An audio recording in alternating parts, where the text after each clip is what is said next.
Hello, everyone. Thanks for joining us this month's Religion 101. We are really happy to have Reverend Steve Wilson from the Pacific Unitarian Universalist Church here to speak to us about pagan religions. And we're going to get started. Steve, I'll leave it to you to offer any kind of greeting or message or prayer, anything like that that you feel is appropriate. And Sure. I'll turn the time over to you. Well, thanks.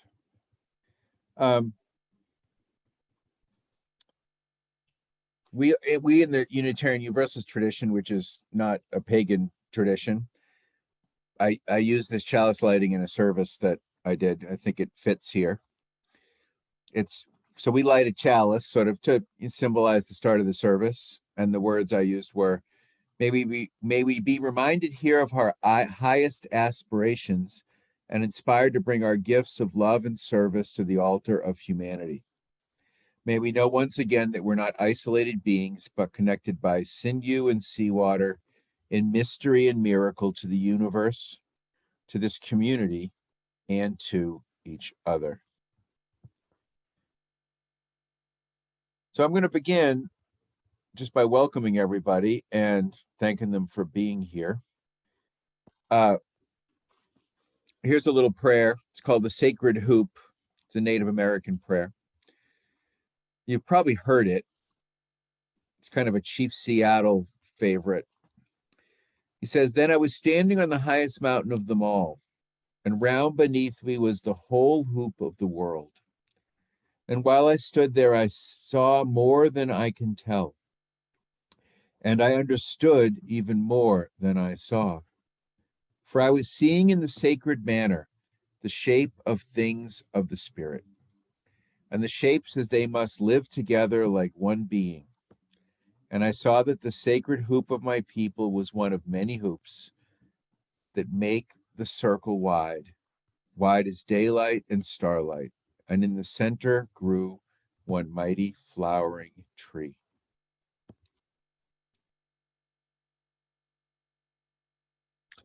If we're going to talk about paganism, I think it's helpful to step back in time. I'm not a pagan, I want to say that.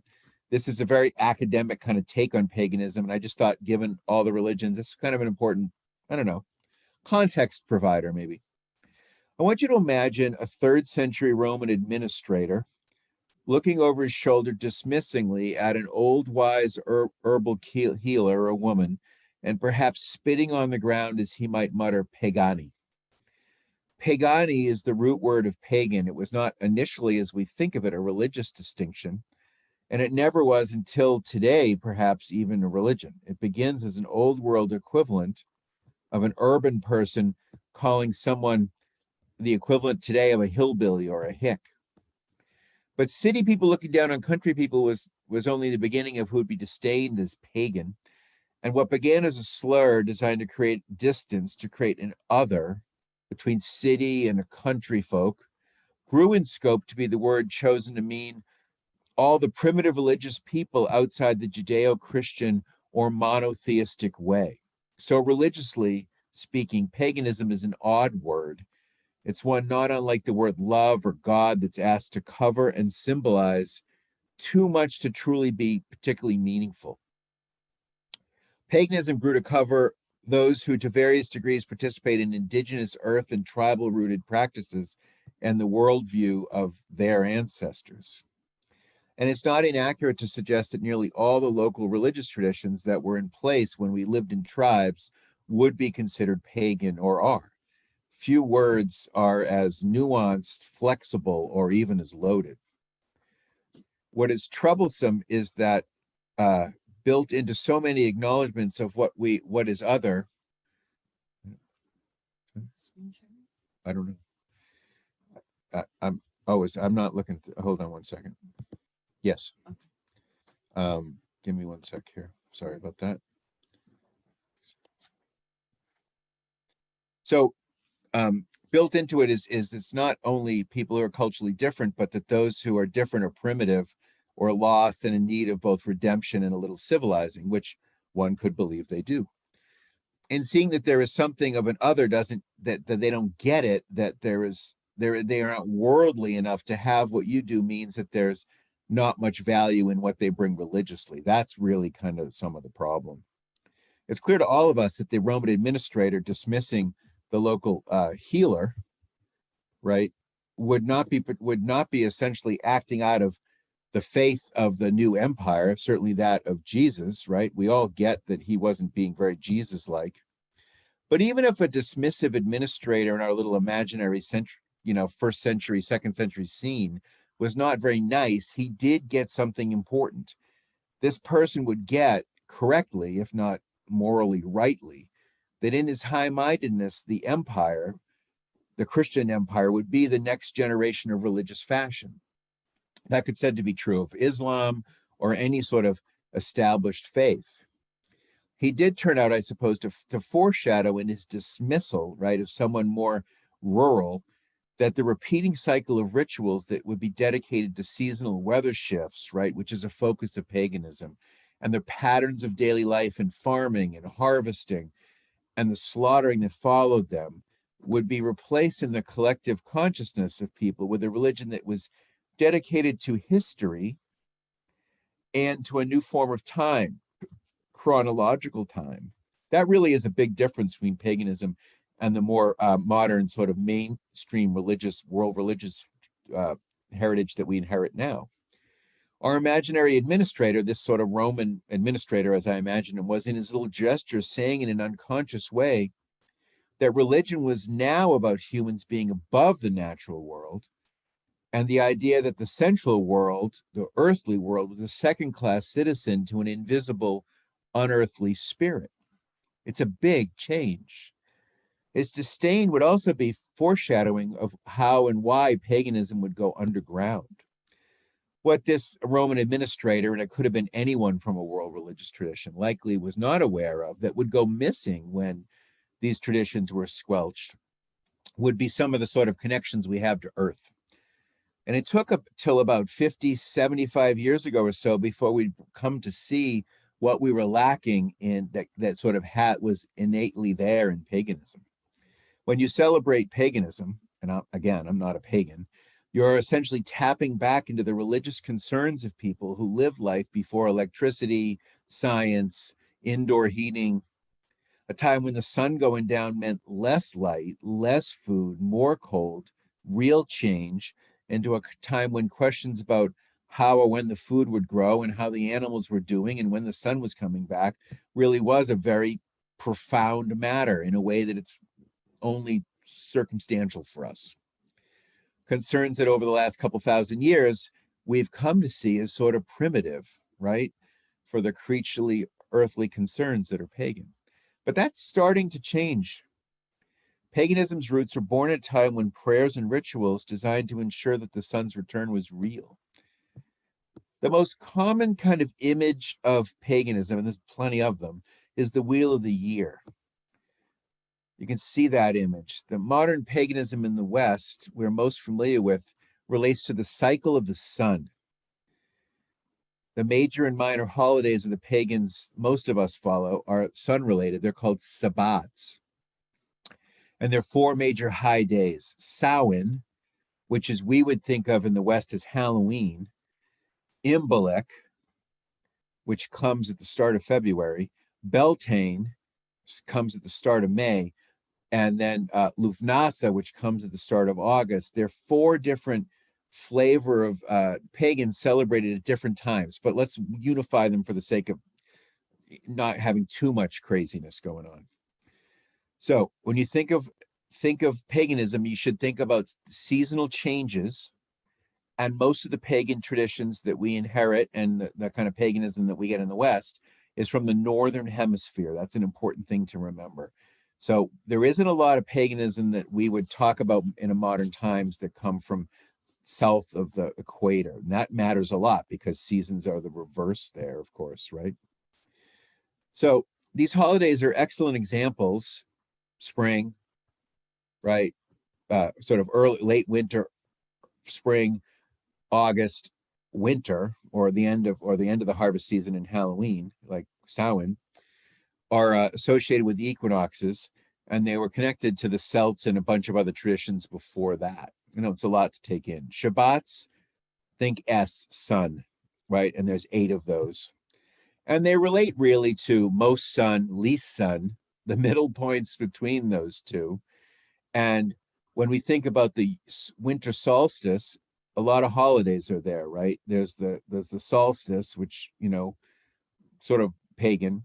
Then the Yule, which is the Yule tide. Some of those Christian traditions have adopted those pagan things. The Christmas tree is part of that. And you get Jesus's birth right there too. The summer solstice on the other side of the calendar in summer, mid-June, right, when the sun is at its peak of being around, is ritualistically, think of them in an opposite kind of way, right? Winter is the return of the sun because it's darkening all fall, and then the summer sun is the waning of the sun. So they're reversed, and you think summer when the sun is still high, it's starting to drop though. So it's funky like that. Most of the waxing or the coming of the sun is during the coldest time. Let's see. And then we got the spring equinox or Ostera, and that's where Easter is named or pinned, right? So a lot of the Christian holidays are pinned on these existing ritual holidays that happened already. It's much easier to when you're creating a religion, it's natural that you would come in and sort of steal some of the energy of a religion than it would be that you try to create a whole new holiday, right? We see that a lot we see it sort of comfortably culturally with Hanukkah and Christmas coming together in a way, right? I mean, Ramadan's different because it circles the calendar in a way. So here's some holidays I'm going to get into them a little bit more. So Samhain, to the ancient Celts of Ireland, Britain, northern France, is where we get the modern sense of Halloween. And here's the traditions of Samhain. They'll be very familiar to you probably. Halloween was the time when spirits could pass through subterranean gateways and roam the earth to feast with their relatives and bestow blessings from the other world. Translatable to summer's end, Samhain, is the last holiday before the birth of the sun at the solstice at Yule. Samhain is the last day of the old year, and it's really the kind of the end of the harvest season. It's also thought to be the end of the year and the start of the new pagan year in many of the cultures. And it became a custom for herders to cull the weaker of the animals that would not survive the winter. So although it's dark, it's also the time in which you've still got all that grain growing. It's a harvest time, the end of that time, and it's a very feast-oriented time. Even if the sun it's getting colder, you've still got a lot of the resources that you grew all summer long, right? At this time, you start moving into the direction of Yule. And it's not uncommon that in the Northeast, right, if you're from Minnesota or New England or any of the places that hunting season matches those old pagan holidays of starting to kill the deer, right? Deer hunting season is often in the fall, like right around that time. Yule, we're sort of well acquainted with, is both the low point of daylight, and it's the celebratory moment when the light returns. And, you know, in the Germanic tradition where these sort of things most form, there's Yule logs that are lit to commemorate, if not symbolize, the rekindling of the dying sun and to help it return to northern skies. It's a sort of a ritual beckoning of the sun. And the Christmas tree comes from this time. And in Roman culture, see, all this kind of blurs together when you're creating a big group like paganism. In the Roman culture time, it was both the birthday of Mithras, who was a god that reincarnated, and it was also the feast of Saturnalia, and Christianity used those times, Mithras is a reincarnating god, to basically use it as the time for the birth of Christ. There's no chronological time in which Jesus is really born at Christmas. It was placed there for those symbolic reasons. As January turns into February, the festival of Imbolc takes place. It's associated with a goddess, Imbolc, and it has been attached to, if you're Catholic, you'll know that St. Bridget's festivals are right around this time. And it has associations with the emergence of new life, and Groundhog Day can be connected in some way back to Imbolc or as it's otherwise called, you might have heard the phrase Candlemas. It's a holiday of initiations. And the spring equinox, coming a little later in the spring calendar, connects to the German fertility goddess Ostera, spelled a couple different ways, with an E or with an O. And it's sometimes also known as the Festival of the Trees or the Feast of Astarte. However, this equinox has also long been associated with the worship of the Babylonian goddess Ishtar, because again, religions are always reinterpreting themselves. They're always coming in and sort of snatching the energy from other holidays. And this is the holiday. It's about fertility growth, and it's been long symbolized by bunnies, and that is the roots of the sort of Easter bunny and how it connects to the Christians. Not that I'm not speaking exclusively Christian, but that's the most common denominator we have. In early May, there's Beltane. Beltane is the inspiration for the communist May festivals, comes right around May 1st. It's also the most it's kind of the most festive. And if you're sort of in the puritanical sense, it's the most sort of egregious of the pagan holidays, in like a lot of sexual activity, the rebirth of the earth.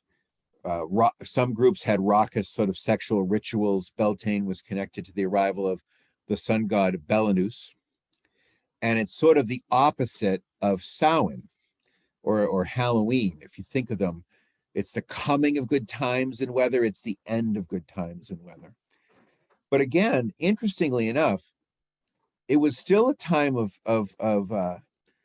scarcity, because in the northern climates, even if it's the weather's getting better, not a lot has really grown. You've got new life forming, but there isn't a harvest quality to it, which should be remembered. In the late June, we get the summer solstice right around the 21st of June. And midsummer, there's holidays like Litha and St. John's Day occur in this middle of June in pagan times and in pagan traditions. And it's a celebration of the longest day of the year, as we all know. And it has been a time of tribal gatherings sort of across the Northern Hemisphere since ancient times. A lot of family reunions happen at this time, kind of part of that culture. And it's the time when Mother Earth and the god is seen as Mother Earth is one of the images. And then the male god is seen as the Sun King. In late August, you've got festivals in Ireland, particularly called Lunasa, and it's an apple festival in England, and cider is drank. It's the sort of middle of summer. It's the beginning of the harvest season. All of those sort of come into effect. The fall equinox, as we fall a little bit later in time, late September, is the main harvest festival of the Wiccan calendar. You can feel how important food is, right? And weather here. It's the beginning of hunting season. It celebrates a time at the start of time of plenty. And the goddess manifests her bountiful mother aspects, and God is expressed as the corn king, hard to say, or the harvest lord. And it's common to celebrate this by selecting the best vegetable, herb, fruit, nut. And when you think about a cornucopia, this comes back to that time. And then you're back to Samhain again. That's sort of the wheel of the year. I'm just going to stop for a minute and sort of see if I'm not really such an expert, but has anybody got questions or any kind of things, anything shocking or interesting, or does anybody have more to add? Because I'm not really a practicing pagan, so I'm not really an expert. I'm just kind of laying out academic stuff I've learned. Any thoughts? Or I just keep going? I'll keep going. I'll punish you with more, don't worry. Okay. When you place these holidays over the spiritual calendar that many of us have inherited with Lent and Yom Kippur, and dates that mark the chronological events of life in Jesus, or Jewish, heritage like Passover, you can feel the difference. It's starking, right? It's biological, and then it's cultural, historical. And that is really the difference between paganism and the more modern religions we inherit in the West, is my sort of greatest reference point, right? So that is the change. It's the change from a clock to the seasons. And you would have had pre-literate cultures, right? Nobody read. And really, there wasn't the same sense of history for most of the pagan times. There was just a reincarnating sort of flowing sense of seasonal and climatic concerns. Nobody was marking a clock. Sundials were barely even invented at this time, or even weren't. So hardly anyone, this is the kind of startling part that I had not expected to get. Hardly anyone, literally in the first half of the century, living in a contemporary society like ours, particularly in America, would have thought of themselves as a pagan, a Wiccan, a druid, a shaman, but quite literally over the last 75 years has come to sort of be alive. It's now on our tongue. So your great-great-grandparents very likely did not ever call themselves pagans. That would have been very dangerous behavior. But your grandkids conceivably might, for better or worse. It should be said that what's being reclaimed is not the whole cloth of these traditions, but more specifically the rituals that recenter us to a more gender-balanced, right, gods not being strictly male, more nature-focused spirituality. And the old voices that view divinity as incarnate in earth, or eminent, as some people would say, built into nature. That playful bumper sticker that says, "Give me that old time religion," is expressing that desire to capture what's lost. It's important so these traditions are sort of kind of reclaim a view of the world more than any particular religious thing. So paganism is being historically discovered archaeologically, right? We knew a little bit about it. It's also being reinterpreted. So the real change in paganism reputation and practice today was kickstarted in the fairly early part of the 20th century by the publication of a few academic works. In the 30s, a man, despite the name Margaret Murray, he published 2 books called The Witch Cult in Western Europe and The God of the Witches. That had a little bit of a foothold in the culture, academically mostly. And then in the 50s, Gerald Gardner did one of 2 things. He either brought forth into print in the public eye documentation and living examples of documented examples of how witch covens practiced, or just as likely, he brought forth into print in the public eye in exaggerated numbers the hidden practices of what were very, very few witch covens. It's impossible to really exactly know. We might pause for a minute and think about how ironic it is, if you're kind of an academic religious geek like me, it is that modern paganism is reborn in part from the acts of a few religious scholars. So it's brought to light by academics who wouldn't have been pagans themselves. Maybe they were a little bit. I don't know their history enough to know. But Wicca specifically, and paganism in general, began to blossom in the 60s, mostly because there was all that cultural dissent against sort of the status quo, right? You had the emergence of feminism. You had the time of the civil rights movement. You had an environmental awareness that led to Earth Day. It created a reaction against the sort of standard civilized forms of worship. You had a rejection of that, which we're all familiar with from kind of the radical 60s. And for those who felt alienated from traditional organized religion and its power over earth and women, right? We just came through World War II. Vietnam was starting. Paganism sort of can be refreshing. So in the first half of the century, paganism went from a group of lampooned, sort of superstitious faith traditions into a much more meaningful and sort of, blurry cultural way to express people's spiritual yearnings. People began to adopt it. If paganism was in a way rediscovered in the 30s and then in the 50s, in the 1970s, books like Starhawk's The Spiral Dance, if anybody's ever seen that, or Margaret Adler's Drawing Down the Moon, strengthened the sort of reach of these ideas and clarified the practice of Wicca in maybe a little bit more of its terms. So when you think about it, as fast as any faith is growing, Mormonism's growing, you've got Islam's growing, the use of animal spirits as guides is today quietly being spread via the internet. You've got, kids increasingly with yin yang tattoos on their ankles. And it's all sort of religion is shifting in a couple different ways. And it always makes you sort of want to tap on the glass of the television when the 700 Club is on and wish to remind Pat Robertson that the goddess works in mysterious ways too. Pagans are in an interesting theological place because to a certain degree, they're born out of the subtle modern sensibilities about what we humans need. And they, in the modern sense, what we need to return to. And they also are working with icons and images that range way back in time. And I think that's sort of fascinating. So pagans theologically honor a number of different things based on what kind of pagan you are. They picked up from the Greeks. You see some of the honoring of elements of earth, air, water, fire. You see pentagrams with them honoring that, pointing to those ends.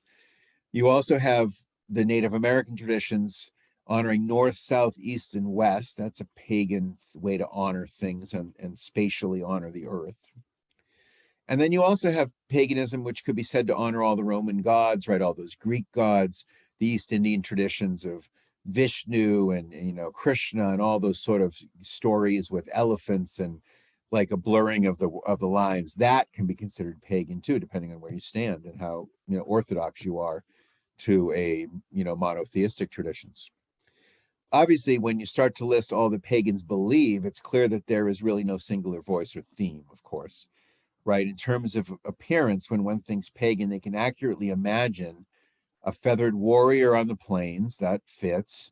You could imagine a dark-robed Druid priestess in sort of Ireland, right? That fits. Or you could imagine a brightly colored Shinto priest in Japan. And so that all kind of falls under this broad umbrella of paganism.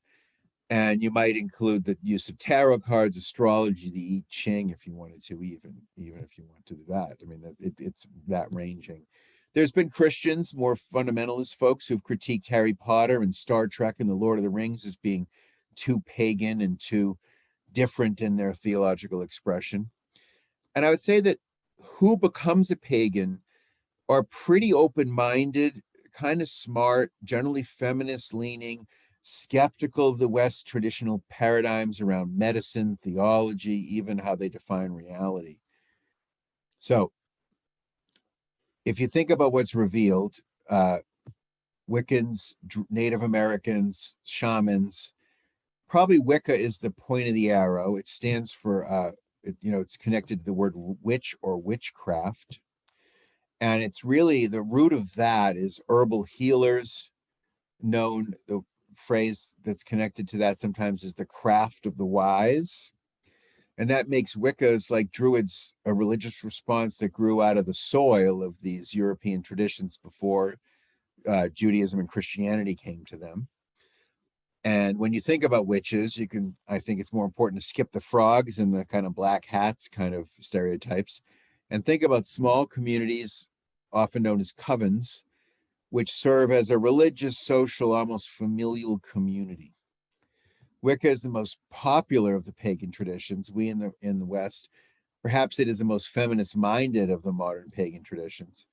And high on the agenda of Wicca is the desire to reclaim a gender balance in the imagery of divine images and kind of sacred sense.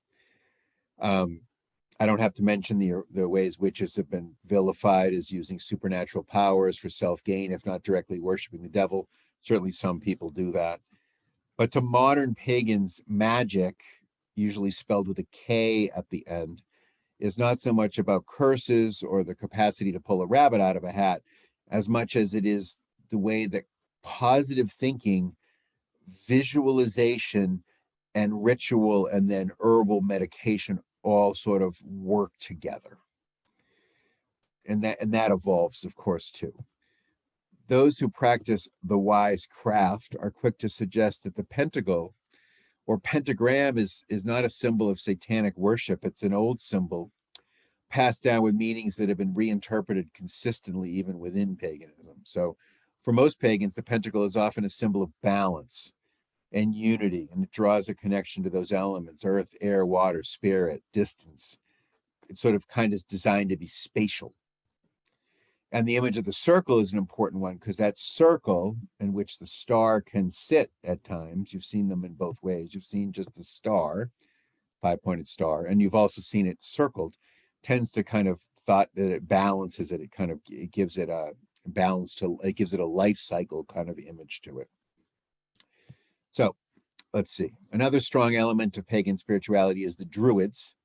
And you think about the Celtic people, and the Druids were the high priests, court-appointed philosophers. They were the sort of intellectual elite and of the Celtic tribe. And they would do things like throw valuables like silver into water to purify it. They thought trees were special.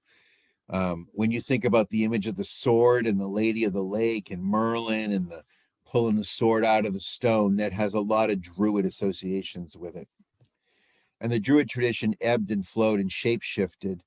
Funny enough, our moose lodges and our elk lodges, which are, part of the community fabric, even though if that might be sort of a dying thing, those have Druid connections that most people are not aware of. So that Druidism is kind of gaining steam as well. And then this shamanism, which we think of maybe, the word comes from Siberia, sort of where the that kind of thing is. We think of like Native American healers as being shamans. And we think of those religious rituals as being sweat lodges and the use of drugs to take people into like vision quests and do physically challenging things that set them to a new mental state of affairs. I think about the combination of having rural tribal roots from cultures that were largely pre-literate and a faith that was forced underground is why paganism has remained more experiential than theoretical.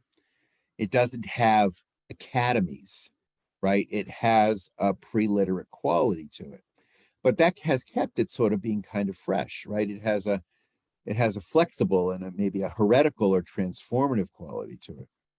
So pagans are both in the challenging place of catching up to faiths that have evolved in Western culture right before our eyes, and they have the advantageous position of not having to apologize for some positions and habits that have formed in prior centuries that have come to confine the faiths, right? So for Christianity, pagans don't have to apologize for killing Galileo, right?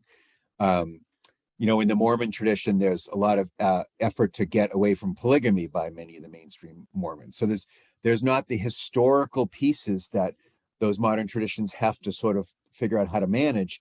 Paganism's lack of public face means that it doesn't have a lot to apologize for. So it has that kind of sort of quality of freshness to it. But it also doesn't mean that it's up to date in terms of its speculative quality about how we understand the universe, right? The vastness of the cosmos. It still is archaic in that many ways. So let's return to that scene for a second in this rural road that I've imagined in Italy, where this Roman administrator, maybe a soldier, spits on the ground and dismisses the rural woman. It foreshadowed the religious change that would happen, right?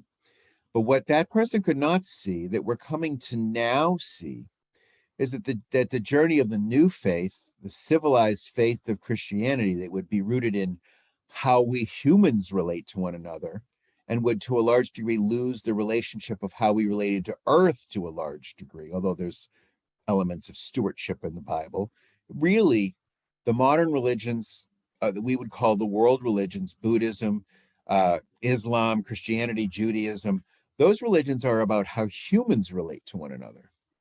Paganism returns us to a concern about how we relate to the broader physical world. That's probably its greatest gift. So what they could not see was that their faith the Christians' faith and the Judeo-Christian faith would be shaped by cultures that were patriarchal. That's often the critique. They would be kind of committed to an industrial way and oppressive at times, right? You have colonialism attached to Christianity and other different traditions. You could say the Palestinians feel like they're being colonized by the people in Israel. They could. Nobody on that rural road in Italy would have seen that where we'd evolved to 2 millennia later. So what I find impressive about paganism and why I see it as a cousin to my own faith, Unitarian Universalism, is that it's taking back stories and reinterpreting them. And it's no denying that paganism had an insight into the interconnection of things ecologically long before we knew anything about, ecology and how things fit together that way. And the idea that people might not so much as sacramentalize, but validate our life as creatures, earthly creatures that came from the earth, is from the Judeo-Christian perspective that adopts kind of a spirit above body, right? Flesh and matter are corrupted. It is sort of a radical difference and a scary one. Whether you want to squelch that or not is a personal decision. Paganism's service to us is to present the challenge of that dualism, that mind is good, our bodies are not to be trusted and bad, and that the West inherited a lot of that from Gnostics and from Zoroastrians and from the Platonic tradition that got passed down and reinterpreted into the Judeo-Christian traditions. Yet, at the same time, with its obvious strength to being earthly and experiential for the modern moment, it also says that it's not very scientific either, right? Paganism's images that return us to an appropriate relationship to the earth do so or not, they don't do so in a way that's mindful of our new understanding of the vastness of space, which I said. We certainly know now more than ever that we need to like root ourselves in this earthly home. I think probably all of us would have some agreement around that. But like all icons and rituals, the pagan traditions we inherit link us to small groups of people. Almost most of what we get is from Northern European latitudes to people from 3 to 5 or 6,000 years ago. So that's limiting in itself. And because this is the well that paganism draws from, and even if it brings back some gender balance in the divine and it offers a lot of things, it still remains in times kind of geographically specific and historically locked in its own moment too. So in short, you could say the argument could be made that paganism redeems us from 1,000 or more years of hating matter and our sensual selves, but it doesn't necessarily any more than Christianity take us beyond our understanding of the universe that we had centuries ago. And I will leave it at that and see if we have any thoughts or wake up the people who are sleeping or whatever we might want to talk about. Thank you, Steve. And so let's open it up to questions. So anyone have any questions? Yeah.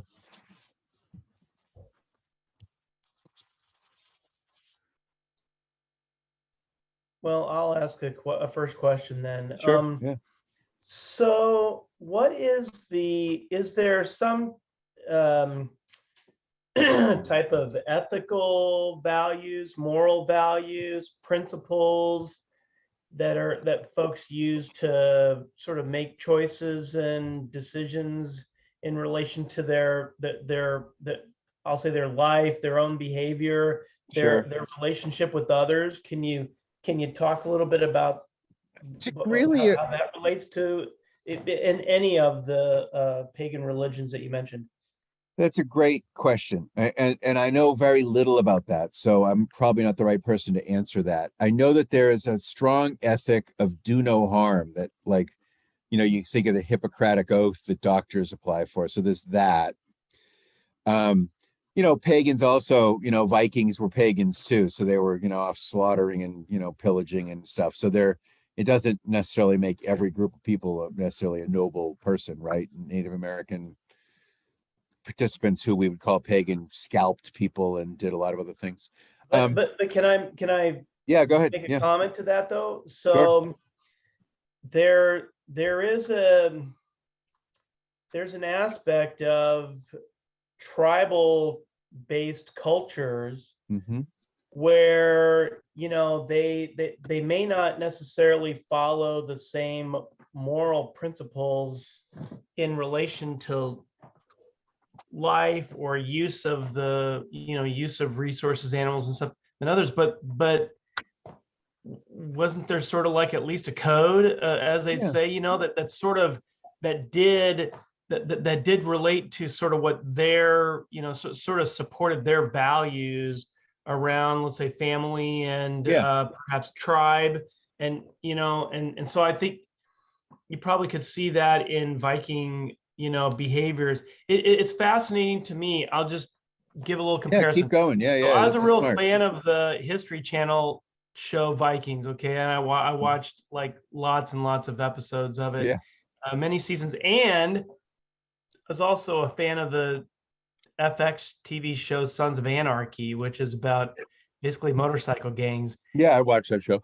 Yeah. And one of the things that was fascinating to me about it is that if you watched the show, for at least for me, the context of violence in the show Vikings and that depiction Mm-hmm. was quite different than the context of violence in the Sons of Anarchy. There they were lawless, and there was, and maybe that's a little bit of, I mean, it's a creative effort, right? So Sure. I don't take too much out of it, but it made one think that, in one context, the tribal culture served a valuable purpose to their society, even their own preservation, and in the other, it served sort of a type of order that allowed essentially organized criminality.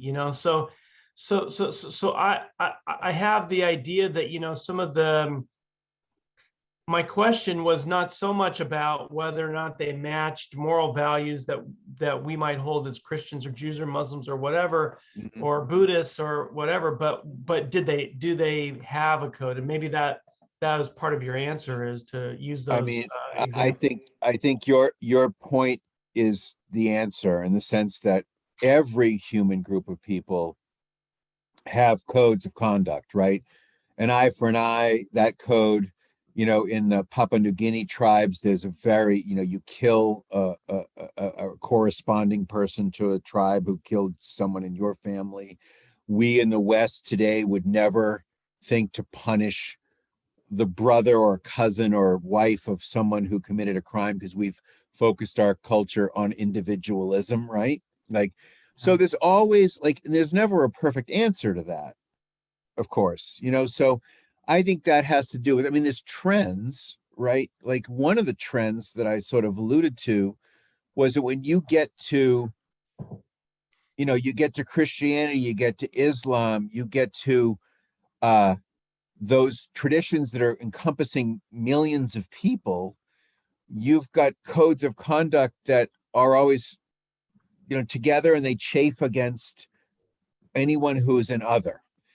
And then, but you've also got, people living in larger tribal societies than ever before. So, Right. when we're hunters and gatherers, we could easily avoid one another. There really wasn't the kind of warfare that we had until people settled and there was larger groups of population growth, and people had something to lose when they stole someone else's farm that had, ample crops or oil under the ground or whatever it happens to be. That's not really an answer, and I don't really have an answer for you, because obviously those codes of conduct are multiple, because paganism is the biggest umbrella So you could put. so perhaps part of the challenge might be, as you said, without the sort of, let's say, academic research basis to sort of give people an idea of what it's all about, maybe a lot of that was lost. So, and Oh, it may no have been question. very Yes. localized to different localities, or tribes had their sort of set of guidelines of to Yes. establish order. I don't think any society that's based on anarchy survives very well. Never. So Right. Absolutely. and so it may be that it's just not documented, and or was lost in a way, except for what perhaps that sort of fulcrum, if you will, of that academic research that you mentioned, that sort of gives people something to look to say, Sure. oh, well, this is what it's about. Right. They're And pre-literate cultures. Yeah. There's yeah. a, it's interesting. This genetic scientists, this is completely off the topic, but I think helpful here. Richard Dawkins came up with the idea called the selfish gene, and some of the ecologist folks, not the geneticists, have suggested that a little bit of what you alluded to. Every culture that is cooperative generally has a much greater chance of thriving, right?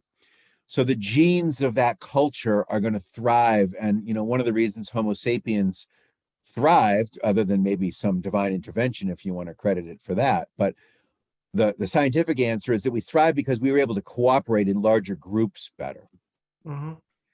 However, genetically also, when you are within that thriving cooperative group, when you behave selfishly, your genes succeed more than the cooperative individuals within that group. So the funny tension in humanity is always between cooperation and selfishness, and It's a dichotomy.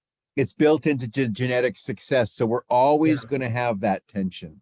It's the moral hazard. I mean, there's lots of different phrases used in the corporate culture, in business, and in even in churches. I mean, the idea that about sort of ministering to others or service is to counter that perhaps individual selfishness, that might, and whether or not it's advantageous in the near term and not the long term, or whether it is advantageous in the long term, hard to tell. I mean, the Rockefellers still have a lot of money, right? So whether it's in museums or whatever it is, there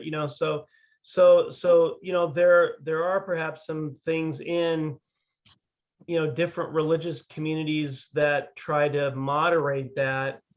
And we find that today, I mean, just in our overall society, right? That, when people have opportunities to, break laws or undermine laws, those do degrade the success of the society. Absolutely. And it even goes across, right? I mean, different cultures that were able to make friends and then trade, and then everyone got rich, or successful, versus other cultures that there are societies that were like, stay away, or I'm going to conquer you, and things like that.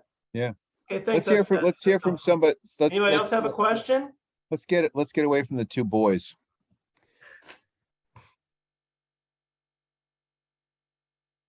Not everybody at once.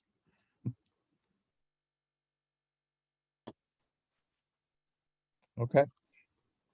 Weren't some of them, I mean, they were based on a smaller tribe or set that you Usually control by things like shunning.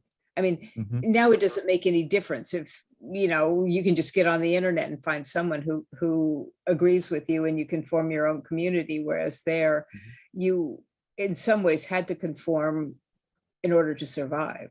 Yeah. I mean, I think we might be facing that right now. We've never had a place where, like, you're either MSNBC, CNN, or you're Fox News or Patriot News or whatever you want to call it. We're able to now kind of isolate ourselves into these echo chambers of, that kind of are dividing the country. I think we're experiencing that is as much a cultural trend as any. So you're right. Like you could not break too far from the group. And you also, were remended to cooperate. So they also didn't have guns. So that matters too. But yeah, I think that point's well taken. Like the cultural size of a group is going to be very indicative of its moral structure, right? No matter where it is.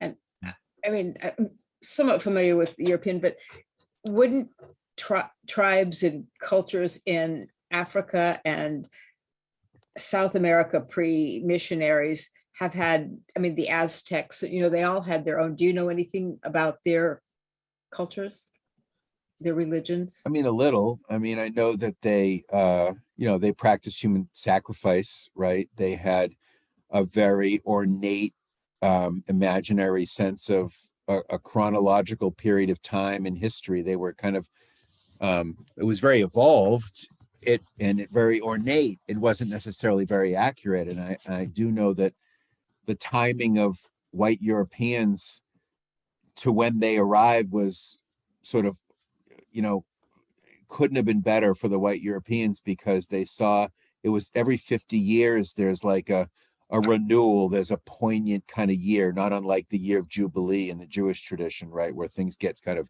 respun. and those European colonists arrived on horses at a time that was sort of sacred and poignant. So they thought of them as gods, in part because of the historical timing of that. I mean, I don't know that much about the cultures really, but they were, and then they captured the emperor, who was like an ultimately sun god, you know, pharaoh kind of character, and capturing him sort of, you know, I'm thinking of the Mayan time with Cortez or Pizarro, I forget which one it was. I think it was Cortez. You know, capturing the emperor was like a big deal, right? So it sort of immobilized the culture. They weren't ready for that. So those sort of historical circumstances are part of lots of different, you know, cultures come up with 1,000 different things, right? Eskimos push the aging seniors off in ice floats, and you know, like, we're pretty creative in what we see as absolute. It's one of humanity's fascinating twists, is that we make heaven match earth, and then we make earth match heaven, and that's kind of how it goes, right? That's where the phrase "on heaven as in earth" in the Christian tradition sort of is rooted. When they don't match, the religion will change to match them, or we'll change the gods to match us. Either way.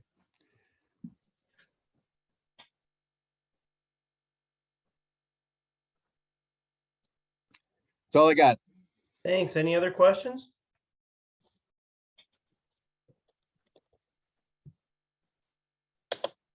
I think we spread our heathenism as well as we possibly can. Just kidding.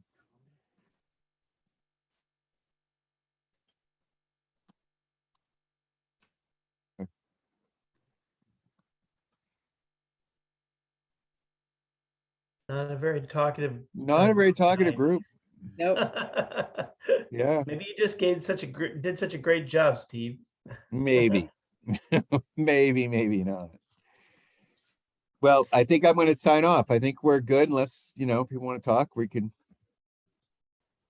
look at each other. I was going to ask one other question. Go ahead. And I'll Yeah, ask please. it. And thank you. it is, did you, you know, what is the, some notable aspects of like worship or ceremony in the set of pagan religions that you found?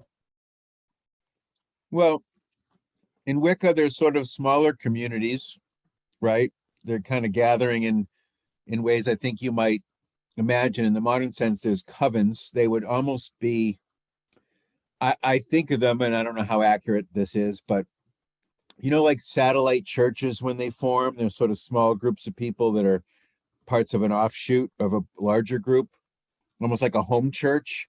I think a coven is not unlike a home church. And of course, they've shifted because whatever they were, I mean, Native Americans, whatever practices they were and how they were always evolving, right?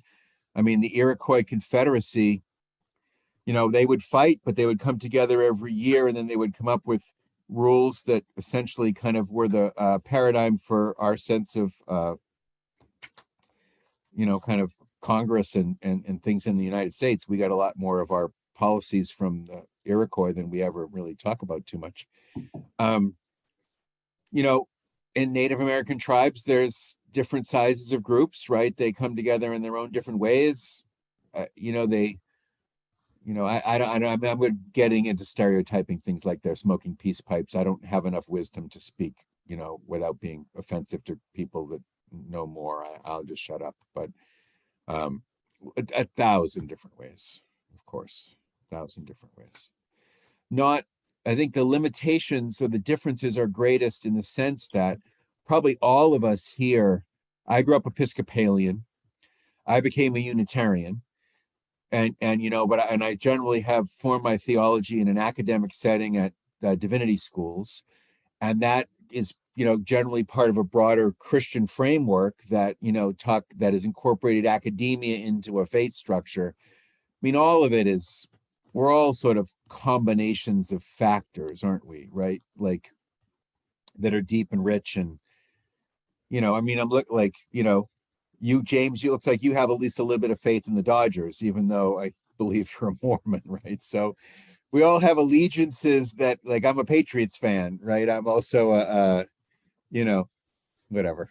I don't know how to answer that question. It's too big. Well, it's interesting to think of the idea of course, it's easy to admire I'm in my son's room, and Yeah. it's sort of like my office while he's in Africa, but he's definitely our like a Dodgers fan. But it's interesting to think about, the notion of what brings together people in a community, with a common interest, Absolutely. and how it, how that can, form and increase in significance, so that if everything, if you're hunting and gathering and you're farming and everything about survival is Yeah. your, 80% focus, then, it does seem reasonable that it would, it would evolve to the form of worship, of a religion, Yes.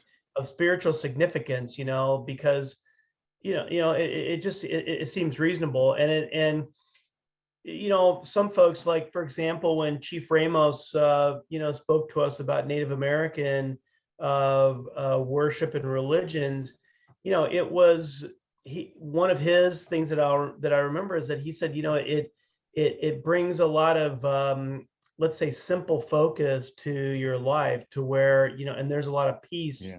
that comes from that, when you're Absolutely. not distracted by all the possible things that we could spend our time doing, in our world, to where there was some focus. And that was, I think that was very clearly reflected in just sort of his manner, and just sort of the way he, that he shared about the, his culture, and the religion, and the things that went along with it, so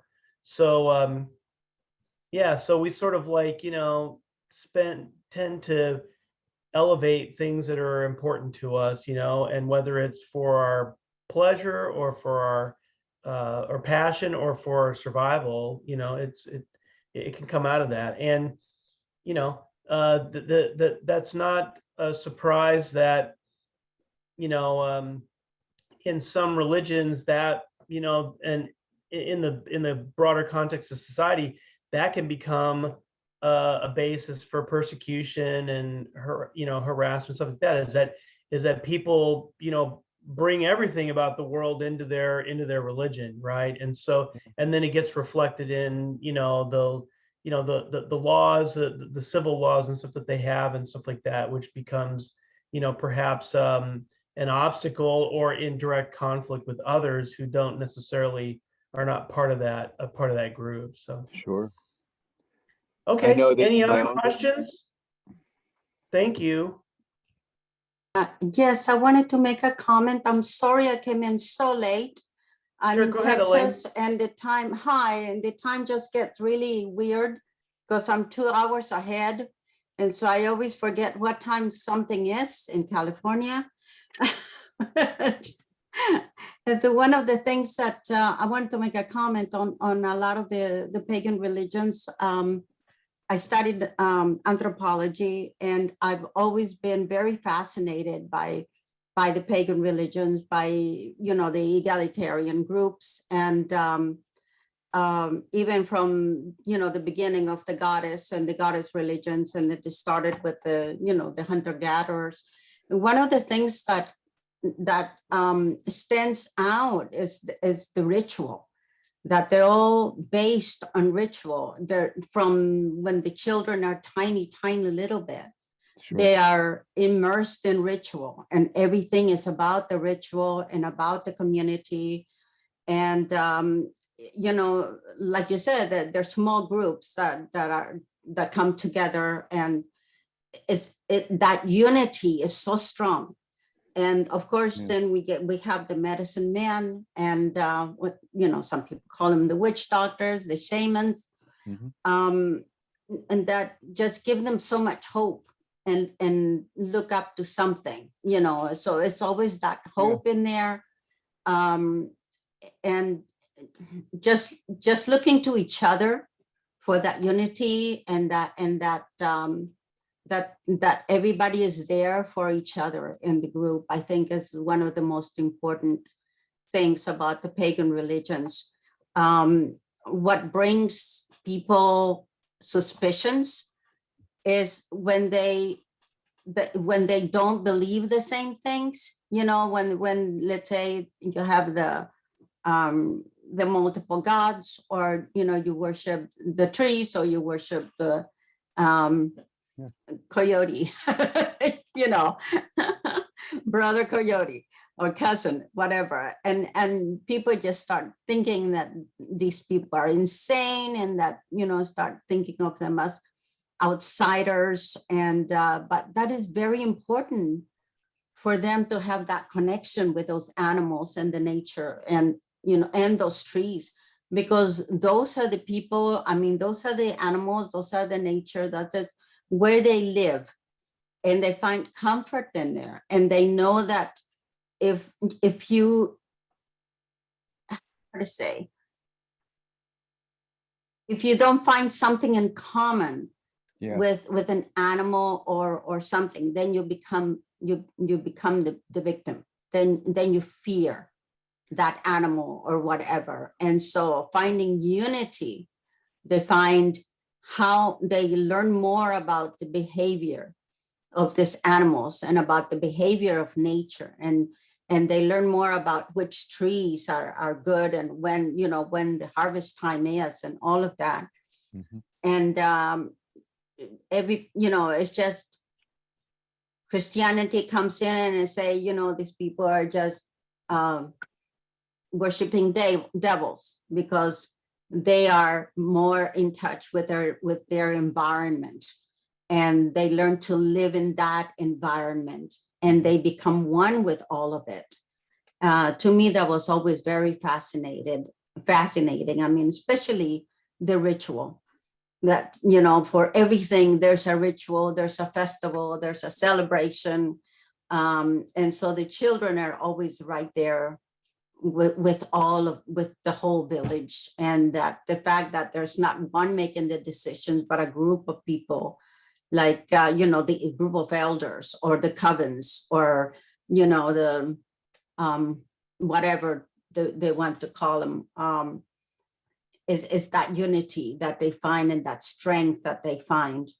And I think that's just very, very fascinating in a lot of these religions. And I'm sorry I didn't hear your talk. I wish I'd heard the whole thing. Well, the good news, think it's Elaine, recorded. is that it's recorded and you can watch it on the South Thank Coast you. Interfaith Council. That's what I've been YouTube doing, channel. actually. When I miss it, I go to YouTube and I watch There you it. go. Yeah. Okay, that's great. Thank you. It's great to have Thank you. you so much. Yes. Well, Thanks thank for you very coming. much, Steve. Really appreciate all your effort Thanks for hosting. to pull together a lot of really great information, and Kelly, your help as well, and to sort of educate us on something that's really maybe outside of our experience in a way, but yet something that we're all like pretty familiar with, because Mine too. it's so based in nature and just the world around us. So really appreciate that. I don't Thank know you, if you James. wanted to have any parting words that you wanted to share. I'm good.